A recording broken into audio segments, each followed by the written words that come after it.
নমস্কার দর্শক, আমি দুর্লভ আর আপনারা দেখছেন দুর্লভ বাংলা। দর্শক, আজকে এই ভিডিওতে আলোচনা করব সেই আরজিকর বলতে এই যে সিবিআই চার্জশিটে জমা দিয়েছে শিয়ালদা হাইকোর্টে, মানে হাইকোর্ট না, শিয়ালদা কোর্টে।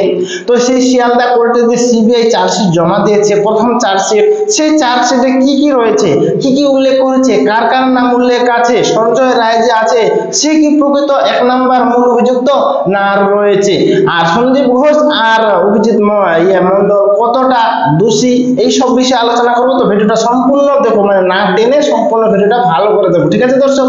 তো প্রথমে আমি চলে যাই যে সিবিআই প্রথম চার্জশিট, মোটামুটি 58 দিনের মাথায় সিবিআই চার্জশিট জমা যায় সেই জুনিয়র ডাক্তার আরজিকরের ডাক্তার রেপ এবং মার্ডার হওয়ার সেই চার্জশিট জমা দেয় শিয়ালদা কোর্টে। তো এবার শিয়ালদা কোর্টে জমা দেয়, সেখানে উল্লেখ রয়েছে, মানে সেখানে সিবিআই উল্লেখ করেছে যে সঞ্জয় রায় মূল অভিযুক্ত, মানে মূল অভিযুক্ত হিসেবে আর কারো নাম এখানে যুক্ত করেনি, এবং কি অন্যান্য ব্যক্তির কোনো তথ্য প্রমাণ পায়নি যে নাম যুক্ত করা যাবে। আপাতত সঞ্জয় রায়কে মূল অভিযুক্ত হিসেবে ধরা হচ্ছে, এবং কি সাইডে যে রয়েছে সন্দীপ ঘোষ এবং কি অভিজিৎ মন্ডল, তারা কিন্তু প্রমাণ লোপাটের জন্য মেন অভিযুক্ত, মানে প্রমাণ লোপাটের ক্ষেত্রে মেন অভিযুক্ত এই দুজন ব্যক্তি, আর ধর্ষণ এবং কি মার্ডারের খুনের মেন অভিযুক্ত হচ্ছে সঞ্জয় রায়। তাহলে এখানে দুটো ভাগ আমরা দেখতে পাচ্ছি। এইবার আপনারা তো জানেন ধর্ষণ এবং খুনের মামলার যদি সাক্ষ্য প্রমাণিত হয় তাহলে আপনারা জানেন, হ্যাঁ, মৃত্যুদণ্ড, সর্বশাস্তি মৃত্যুদণ্ড পর্যন্ত হতে পারে, হ্যাঁ, এবং কি বেশিরভাগ হওয়াটাই চান্স। আর ওইদিকে আমরা যদি দেখি যে তথ্য প্রমাণ লোপাটের ক্ষেত্রে সন্দীপ ঘোষ এবং কি অভিজিৎ মন্ডল, তারাও কিন্তু সেম মানে সেই রকমই হবে আর কি, অপরাধ বলে এটা গণ্য করা হবে। কারণ এই যে তথ্য প্রমাণ লোপাট হয়েছে, সেই তথ্য প্রমাণটা যদি লোপাট না করতো তাহলে মেন অভিযুক্তকে সহজেই ধরা যেত, নাকি মেন অভিযুক্তকে সহজেই ধরা হতো, এবং কি এই বিষয়ে এই ধর্ষণ মামলার খুনে আর কে আর কোন কোন ব্যক্তি যুক্ত সেগুলোকেই সহজে আমরা অ্যারেস্ট করতে পারতো সিবিআই, নাকি ধরতে পারতো এবং কি তাদেরকে সাজা দিতে পারতো কোর্ট, খুব সহজে হতো কিন্তু বিষয়টা। এইবার সন্দীপ ঘোষ এবং অভিজিৎ মন্ডল এই দুজন ব্যক্তি তথ্য প্রমাণ লোপাটের কারণে আর কোনো অভিযুক্তকে কিন্তু ধরা যাচ্ছে না, জাস্ট ওই সঞ্জয় রায়কে শুধু ধরা হয়েছে। কিন্তু আমাদের জনসাধারণ, আমাদের বাংলাভাষী জনগণ তো ভাবছে যে আরো বেশ কয়েকজন ছিল, যেটা ময়না তদন্তের রিপোর্টে চলে আসছে যে বেশ কয়েকজন মিলে করেছে, নাকি দর্শক? তাহলে সেই বেশ কয়েকজন ব্যক্তিকে খুব সহজে ধরা যেত যদি সন্দীপ ঘোষ এবং টালা থানার ওসি এই তথ্য প্রমাণগুলো লোপাট না করতো।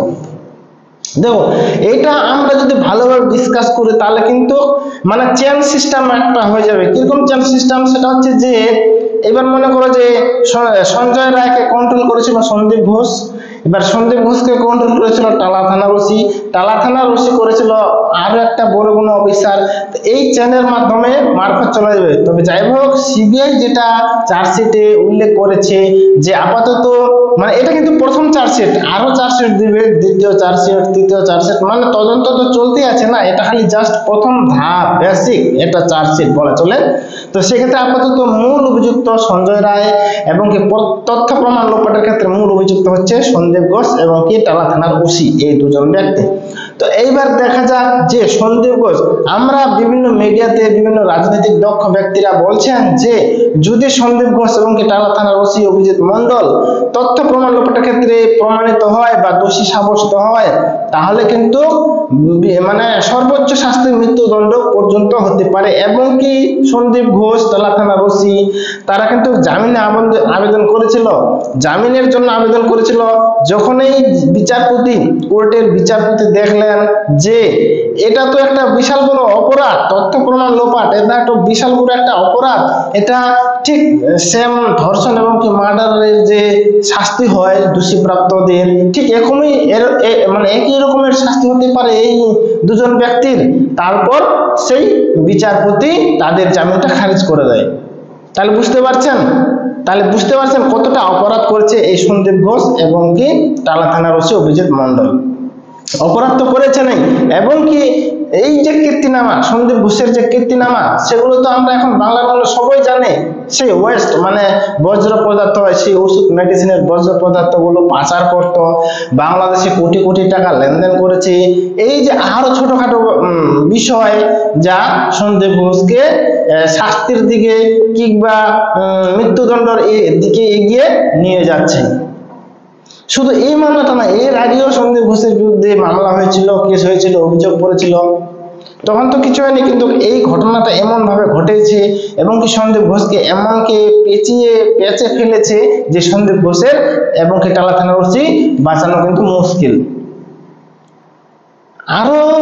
আর কিন্তু আপাতত চার্জশিটে বেশ সেরকম ব্যক্তির কোনো নাম উঠে আসেনি, তবে আস্তে আস্তে আসবে, কারণ সিবিআই তদন্ত করেছে।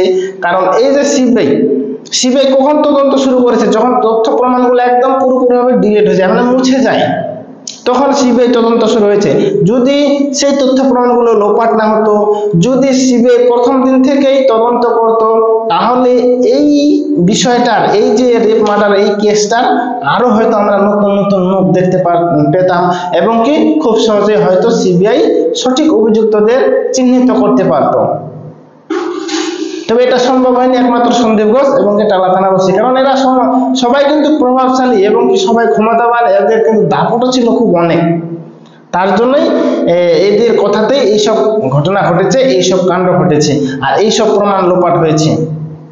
এত দেখাশোনা প্রমাণ লোপাট, সেই সেমিনার রূপে ভাঙচুর, সেই মৃতদেহকে খুব তাড়াতাড়ি শীঘ্রই দাহ করে দেওয়া, বুঝতে পারছেন? এগুলো একদম সাধারণ একটা মানুষই বুঝতে পারে যেগুলো তথ্য প্রমাণ লোপাটের জন্য এইসব কাজগুলো করা হচ্ছে।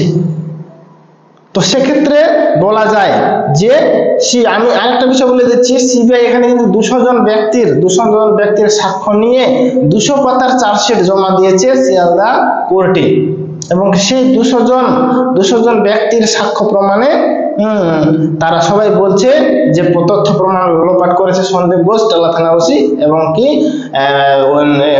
সঞ্জয় রায় যে আছে ও দোষী, মানে মেন অভিযুক্ত আর কি। তো দেখা যাক এইবার এটা প্রথম চার্জশিট, দ্বিতীয় চার্জশিট সিবিআই কি করে, কি তা সেই চার্জশিটে কি নাম উল্লেখ আছে। এই হচ্ছে ব্যাপার। তো সময়ের সাথে সাথে আমরাও দেখবো, সময়ের তালে তালে আমরাও খবর পাবো, দেখা যাক খবরটা কি আসে এট লাস্ট পর্যন্ত। তো দর্শক, এই ভিডিওতে এটাই ছিল বলার। আশা করি বিষয়টা এবং ভিডিওটা ভালো লেগেছে। যদি বিষয়টা এবং ভিডিওটা ভালো লাগে তাহলে আমার এই ভিডিওটাকে লাইক, কমেন্ট, শেয়ার করে আমার ছোট্ট ইউটিউব চ্যানেলটাকে সাবস্ক্রাইব করে দিও। ঠিক আছে দর্শক, দেখা হচ্ছে পরের ভিডিওতে, ততক্ষণে ভালো থাকুন, সুস্থ থাকবেন, বাই।